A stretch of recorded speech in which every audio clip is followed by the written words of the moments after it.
This is Dennis Ramundi. I'm here with my co-host, Phil Goldberg, author of American Veda. Our podcast, Spirit Matters Talk, spiritmatterstalk.com. Our guest today, Mr. Adam Bucko. He is an activist, spiritual director to many of New York City's homeless youth, and co-author of Occupy Spirituality, A Radical Vision for a New Generation, and The New Monasticism, an Interspiritual Manifesto for Contemplative Living. Adam, you've had an amazing life. You're doing incredible work in New York, and we're very happy that you took the time today to come and speak with us. Well, thank you so much for this invitation. It's a pleasure to be here. Adam, this is Phil. Maybe we can begin by giving our listeners a sense of who you are and your, your remarkable path to the work you're doing now. You started out in Poland. Why don't we begin there and just give us a brief overview of how you came to your work? Yes, so I grew up in Poland. I was born in 1975. So that was really at the peak of the communist regime in Poland. And I grew up in a totalitarian country. Early on in my life, I realized that basically growing up in Poland, I had two choices that I could make, two choices that were available to me. One was to become an alcoholic, which a lot of my friends did, and the other one was to become an activist. Because the situation was so hopeless. There was violence in the streets. I was growing up during the state of emergency, which meant that, there was a police hour, a curfew. You couldn't even go outside after a certain time, and people just felt hopeless. But there was one thing in Poland at that time that was incredible, and that was the Polish Catholic Church. At that time, not so much now. Churches at that time were the only three places where we could go and articulate our dreams and talk about what matters and envision the future that reflected some of our deepest longings. And so, early on, my activism was connected to this sense of faith and spirituality. And as a kid, I was inspired by two Polish priests. Both of them advocated nonviolence. Both of them were these kinds of Gandhian figures in Poland. Unfortunately, also both of them were killed by the regime. One of them was my parish priest. And so early on, I knew that I wanted my life to go in a very specific direction. I wanted to be connected to faith and God that I experienced as a child, but I also knew that saying yes to God meant saying no to everything that violated God's love in the world. And then finally, I also knew that people who make that choice, that there could be consequences like for those two Polish priests. And so that was really what gave me my orientation in life, And then you went to India. Yes, first I came to the U.S., my family decided that we will come to the U.S. as undocumented immigrants, trying to find, trying to look for a better life, so to speak. And we did come to New York City, and for me, I was still 17 years old, we didn't speak any English, we had no contacts, my father came here before us, and he came with $50 in his pocket, and someone, a friend of a friend of a friend, agreed to pick him up from JFK, and somehow it worked out. And so when my family, the rest of my family, joined my father, it was a very traumatic experience for me to be in a new country at the time when you kind of think you know everything and you know what your life should be. And so as a result of having some difficulties with assimilating and experiencing also what I would now call a post-traumatic stress disorder, from all the stuff that I experienced as a child, really witnessing the revolution and seeing some of my friends, dying and all that stuff. And so I decided to go to a Hindu monastery as a result of, the advice that I got from a counselor that I was working with. And eventually that took me to India. My goal was to become a monk, a sadhu, and to dedicate my life to God. But right after arriving in India, I met a homeless child, and that kind of changed everything, changed the whole trajectory of my life, Right. Adam, I wanted to ask, you mentioned that early in your life in Poland, the Catholic Church was a big influence. And in 1970, you were born in 75. In 78, Pope John Paul became the first Polish Pope, Pope John Paul II. And what type of influence did he have on you and the whole culture of spirituality in Poland at that time? Well, so he didn't really have that much of an influence on me, even though, I mean, he was very present in Poland as a kid. I went to see him when he came to Poland on one of his pilgrimages. He was very present in Polish culture. Like, even when I think of my teachers, I remember my Polish teacher in high school was a student of his. So she would tell us stories, when she went to college and he was her professor. And lots of people would go to Vatican and meet with him because he was Polish. There was a way in, so to speak. He did, however, when he came on his first trip to Poland, there was this dramatic thing that he did. He got off the plane and kissed the ground. And that, really gave Polish people a permission to take it to the streets. And so when he came to Poland for the first time as a pope, I think millions took it to the streets, and that was the first, I think, big sign that, whatever is emerging there is bigger than what the communist country, what the regime, what the government is able to control. Now, I also mentioned that, that was the church then. The church, unfortunately, once the system collapsed, the church essentially started replicating the totalitarian regime, and so many of us left the church at that time because, the moment the Communist Party disappeared, the church was trying to replace that and use similar tactics to control people and to tell them who to vote for and etc. And just one note on the Pope, he definitely played a very important role in the liberation that took place in Poland, but at the same time, when we review his record as a whole, he also helped to kind of damage and even destroy liberation theology movement in Latin America, and a lot of other things. So I kind of want to acknowledge that as well. Adam, at a certain point, you returned to the U.S. from India and began working with homeless young people. Now, a lot of organizations and individuals do wonderful service work with the homeless. What is different about what you do, and what drove you in the beginning to begin that work?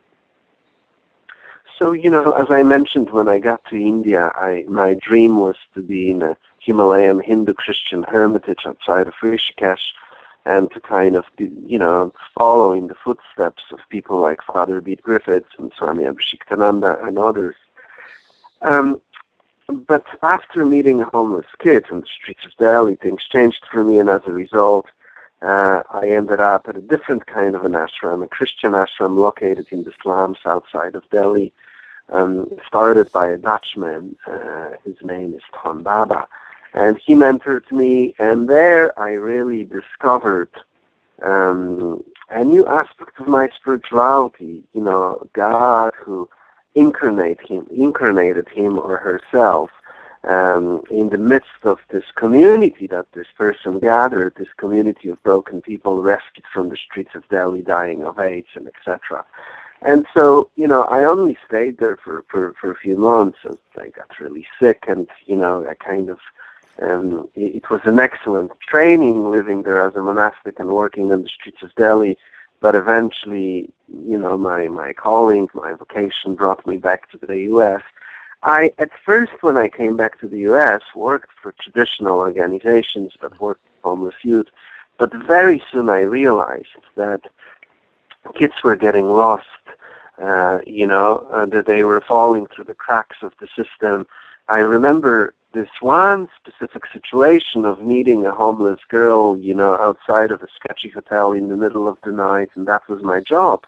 My outreach partner and I, that's what we did. We hung out at nights, and looked for kids on the streets, trying to become part of their street fabric. And when they were ready to take them, into a shelter and provide them with some help. And so this girl approached me and she said, can you help me?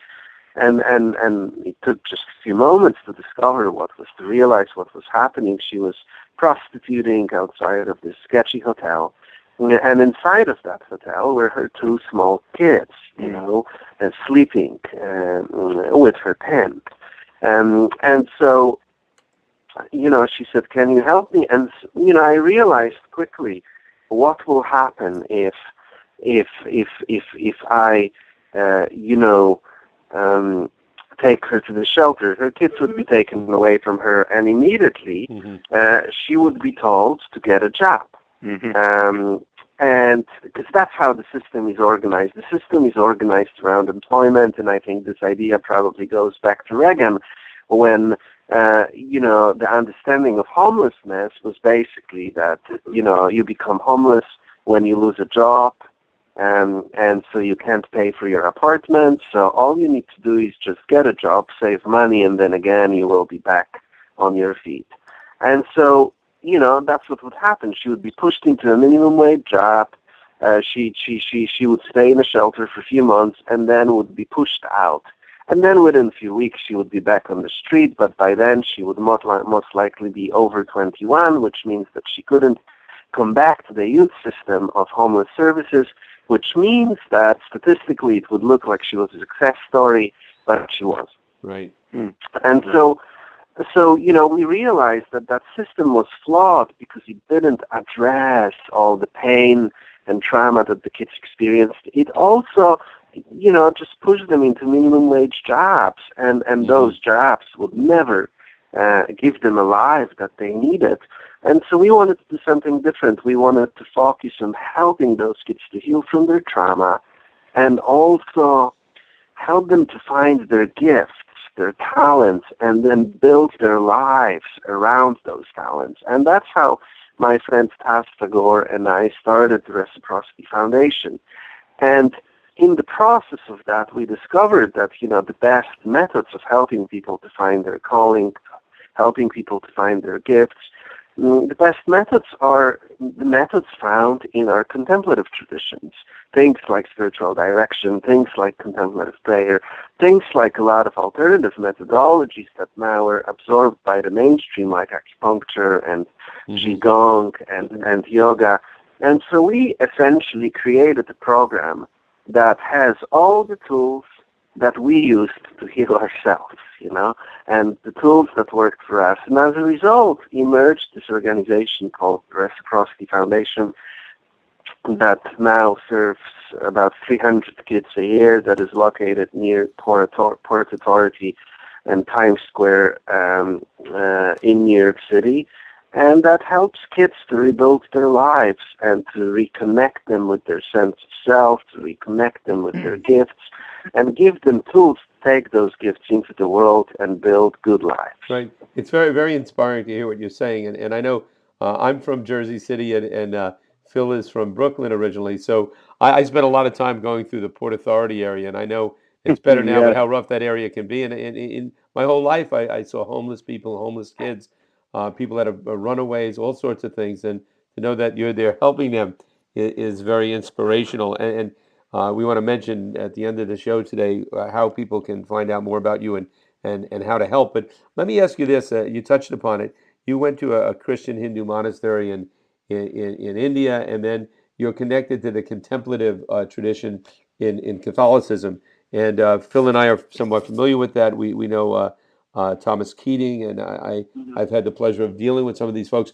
What I'm curious now is, what spiritual practices did you learn that and utilize in not being a monk, but utilizing those programs, those spiritual techniques for self-development in your outreach work with homeless youth, and how do you introduce these different programs or different technologies for spiritual development to the young people that you work with? So, first of all, I'm part of this movement called New Monasticism, and it's a movement that's been kind of emerging for the past 10 years. And it's essentially a movement that helps people to make a monastic-like commitment and at the same time live in the world in the context of perhaps having a family, in the context of having to make a living. So this is a movement that combines contemplation and action, prayer with work for social justice, and etc.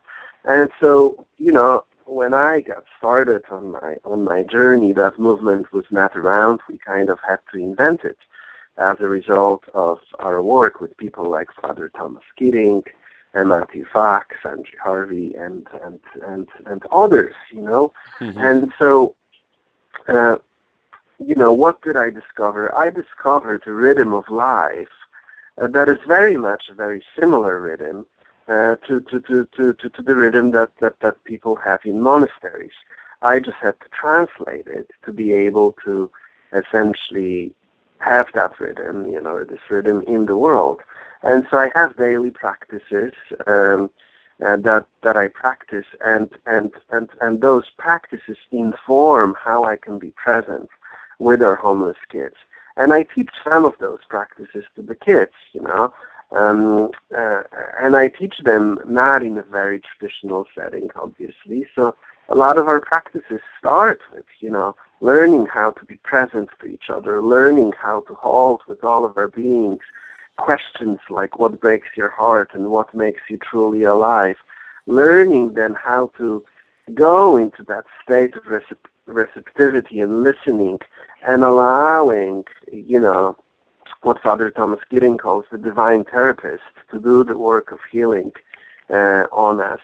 And so Reciprocity Foundation has lots of those practices. And most of our young people who come to Reciprocity end up doing contemplative practice and loving it and asking for more of it, And my co-founder is a Buddhist, so a lot of our methodologies are kind of a blend of the Christian monastic tradition and the Buddhist tradition. Very good. Adam, just to clarify, in my understanding, your Reciprocity Foundation is not a residential facility. Is that correct? Yes, we work with kids who live in homeless shelters and residential facilities in all the boroughs of New York City, and we're more of a day center, and we also have programs in most of those shelters. So you have outreach, you go to the shelters, you or your volunteers, your staff, whatever, however it's organized, but there's also a physical location. Yeah, there's a physical location, and there are reciprocity hours in most of the shelters, or like a reciprocity day. In each shelter, it differs. And so, our programming is part of the shelter's programming, and in addition to that, for some of the deeper work, kids come to our center where we cook vegetarian meals together, they receive healing, they work on some of their deepest, things and can experience both healing but also learn strategies for translating some of their talents or interests into creating a sustainable life.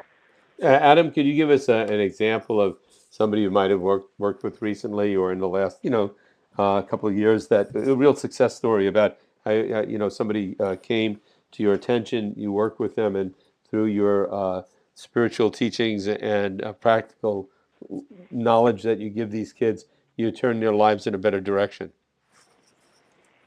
Yes, one example, I'm not going to mention the name because of confidentiality, but someone who came to our center, who soon after coming to our center discovered that he was diagnosed with HIV, who struggled a lot, and got HIV as a result of being raped. So so we focused at first on healing and a lot of kind of alternative therapies that allowed him to essentially find that place within himself that allowed him to just kind of develop a new trust in life and God and etc.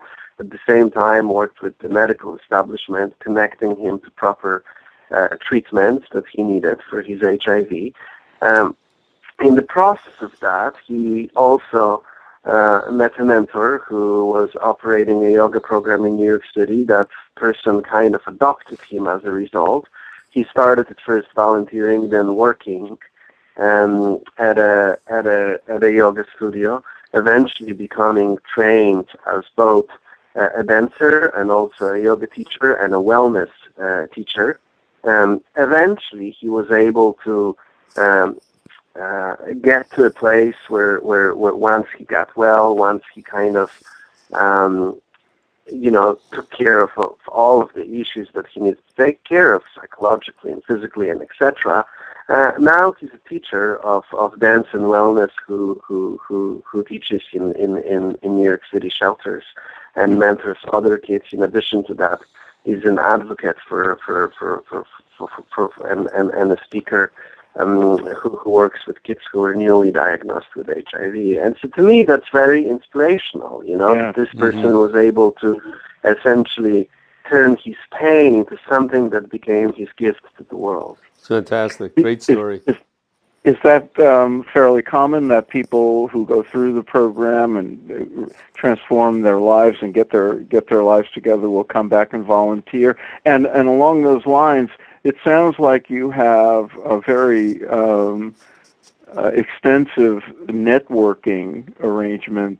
Do you have people who are practitioners in different areas of healing and counseling and contemplative practice and so forth who volunteer their time?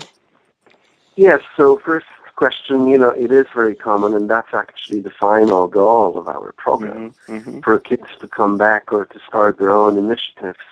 Because our goal is not just to enable them to be successful, but really to become change makers, to go back to their communities and start changing this world of ours one person at a time.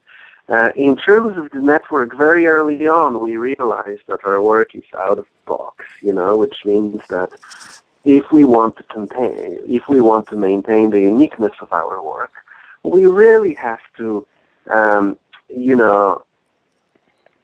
accept that we probably will not be getting government contracts and etc. I mean, we could, but we chose not to because those would require us to change our programs and all of a sudden start training kids to become security guards. Now it's a wonderful thing to train kids to become security guards, but that's not what we wanted to do. And so we realized that our budget is not going to be huge.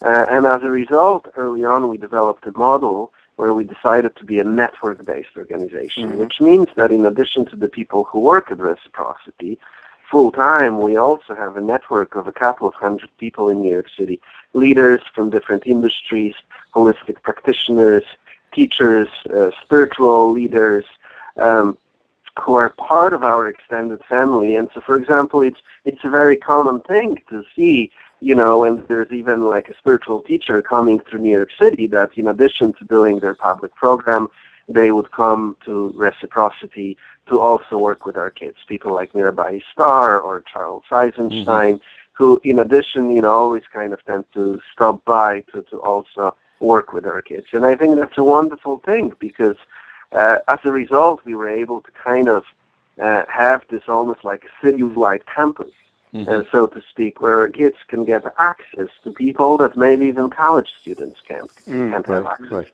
Adam, I wanted to go back to your time in India and that initial experience you had with a homeless child that changed the direction of your life. Can you tell us what that experience was like? I went to India after reading all the books about yogis and I felt like I was going home. And the truth is that when I arrived in Delhi, it was a shock. And I arrived, like in the middle of the night, because usually those planes get there really late. And I remember just leaving my hotel and taking a walk around the New Delhi train station, and all of a sudden there was this little girl, her face burned with cigarettes, just skin and bones, who came after me, took my hand, and just started walking with me like that. And, I didn't know what to do. Like many of us who go to India, we're always told, don't give any money to beggars because they will never leave you alone. Those guys make so much money. It's all a scam, all kinds of things. But all of a sudden, there I was with this little child holding my hand. And to me, the only thing that I can say is that, it felt like I fell apart, fell into pieces, and something happened to me. And I couldn't stop thinking about it. It was just an experience like I've never had. And deep down I knew that whatever that call was of that child, that I needed to answer it. And so the next day I called a friend of mine whom I knew from Europe, Tom Baba, who was this kind of a monk who had an ashram for kids like the one that I met. He was a very kind of colorful character in Europe. He was an artist, in the 70s, and a drug dealer, and had this kind of a big, most of his friends died of hepatitis, and at one point he lost everything and moved into a basement. Someone would bring him food once a week, and at some point after a year or so, he had a religious experience where he saw Jesus, and that led him to becoming a fundamentalist Christian, who then went to India to convert people to Christianity. But what happened in India, as it normally does, India converted him into a new kind of a Christian, in more in the tradition of Father Beat Griffiths, and he saw a dying person on the streets of Delhi. He picked up that person, took him into a room that he was renting, and eventually that grew into a village. This kind of a monastic establishment located in the slums outside of Delhi. And so I called him, and he knew the kid that I met, and one thing led to another, and I felt deep in my heart that I was called to move into that community and to work with them, and that's what I did. Interesting. Adam, in the the work you do now, I'm curious about the nature of the young people you work with. Could you break down the demographics? Is it mostly boys, mostly girls? What's the age group? Are they coming from families where they were abused? How to what extent are drugs involved? So it differs, most of the young people that I work with are youth of color. About 40% of them identify as LGBT. Many of them were kicked out of their homes by their religious parents because of their sexual orientation. About 20% of the kids that I work with are HIV positive. Why do kids become homeless? For many different reasons. It's not always as a reason of poverty. For example, with a lot of kids who identify as LGBT, they don't necessarily come from poor families, but they come from families that have a problem with their sexual orientation. Then another group is a group of kids who are aging out of the foster care system. When they age out of the foster care system, they're simply thrown out without any skills for living, for being able to survive. Then there are those kids who ran away because of their abusive situations at home. And then finally you have kids who come from poor families who are simply not able to take care of them financially. And, lots of kids come to the big city like New York or Los Angeles believing that they will be able to pursue their dreams here. And then, as you mentioned, Port Authority, many of those kids arrive on one of those buses. And Port Authority is not a very nice place. There are lots of sketchy characters, pimps, who are just waiting there to catch those kids and promise them things that, that of course are all a lie.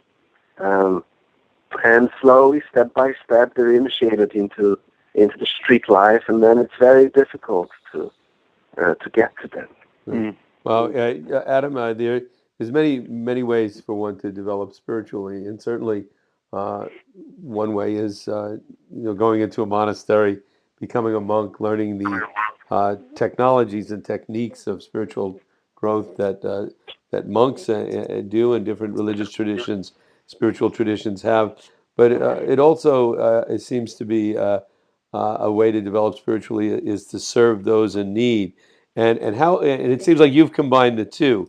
You've gone inward in your life to develop yourself spiritually, but in your outward activities, you are out serving others. And do you see those working together, your meditations or whatever you're doing, in combination with your service for your own spiritual fulfillment?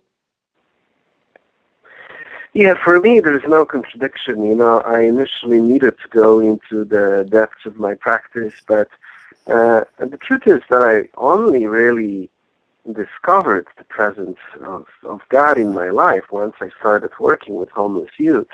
And I was able to show up for those kids because of my contemplative practice, just as if I showed up for, let's say, centering prayer, being there with them, in this state of receptivity and listening, witnessing their pain without any kind of buffers and protective mechanisms, accompanying them into the depths of their pain and breaking with them. And then there was always that discovery that once we break, there's that presence of loving God who's there, always ready to do the work of healing on us and use whatever we have to help to do something through us in the world, And so for me, that experience became my real prayer. And so now there's no contradiction for me between contemplation and action. In fact, action is contemplation and vice versa.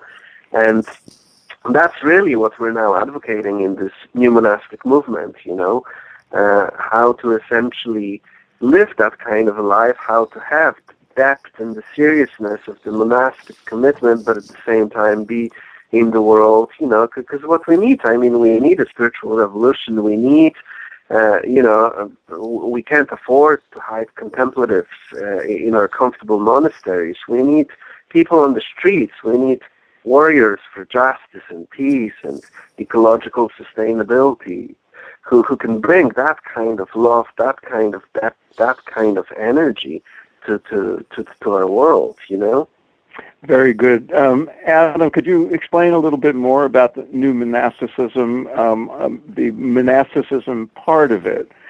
People think obviously of monastics as renunciates who are divorced from the world. So one aspect of the new monasticism is obviously engagement and service. What about the monastic part of it? That usually means living in community, being without family, celibate, and so forth. What are the sort of standards of the monastic part of the new monasticism? So the way that we define monastic, we actually take Father Thomas Kidding's definition. And his definition of monasticism is absolute commitment to the transformative process in God. And so that simplifies it for us, because then we can look at the monastic commitment, especially in terms of practices, in terms of the orientation in life, and translate that into the world, and bring it into the world. So in our new monasticism, we don't advocate celibacy, even though some people choose to be celibate, but there are plenty of people who are married, who are in relationships. And we also believe that, what do we do these practices for? We do these practices to essentially become available so we can be used by God to do the work of healing in the world, and so that's essentially the core of what new monasticism is. In my own life, I started this community called HAP Community, and it's growing now into a network of communities, and those communities are really kind of based on the tradition of Father Bede Griffiths, but also influenced by people like Ken Leach and others, and essentially it's a movement of small communities of young people who really want to get proper training, who want to gather in communities, who want to live this commitment of transformation, but in the world, on the streets, being activists for social justice, working towards building the kingdom of God, one friendship, one person at a time. Right. Adam, thank you so very much for your work and your service. And I'm sure there's people listening in right now who are thinking, how can I help? How can I support it financially? How can I get involved? Where do they go? Where do they find out more about how they can help you in your work? So the work for homeless kids. There's a website called reciprocityfoundation.org. And that's the website of the foundation. People can get in touch with us, donate, support us financially, as well as volunteer. And then for my kind of more spiritual work, including Hub Community and New Monasticism, people can go to my website, which is adambucko.com. That's adambucko.com. We'll have that all posted up on our podcast page. Phil, any final points or words you'd like to have? No, well, there's one. Adam, when you told us your story, did you say that your family came here as undocumented immigrants? Oh, yes. And I just wanted to emphasize that, to sort of point out in this era of people being so antagonistic toward undocumented immigrants, how some of you end up making incredible contributions to our society. So thank you for that. And well, thank you for that as well. Right. Is there anything you would like to leave our listeners with? Well, so I just wanted to mention that the HAP community is starting a 2-year mentorship program for young people who want to dedicate themselves to this kind of active and contemplative life. It's starting in the fall. It's going to be a very in-depth and kind of transformative program that will include a monastic-like commitment, commitment to being in psychotherapy, to being in spiritual direction, several retreats in 2 years, lots of one-on-one guidance. And so if people are interested in that, please get in touch with us. Do you have to be in New York? No, it's international, actually. Very good. Fantastic. You're listening to Spirit Matters Talk, spiritmatterstalk.com. Our guest today, Mr. Adam Bucko, an activist, spiritual director to many of New York City's homeless. He's the co-author of Occupy Spirituality, A Radical Vision for a New Generation, and the New Monasticism and Interspiritual Manifesto for Contemplative Living. Please go to look up the reciprocityfoundation.org. Is it the reciprocityfoundation.org or reciprocity? It's just reciprocityfoundation.org. Okay. Thank you so very much for your time, Adam. Thank you. Thanks, Adam.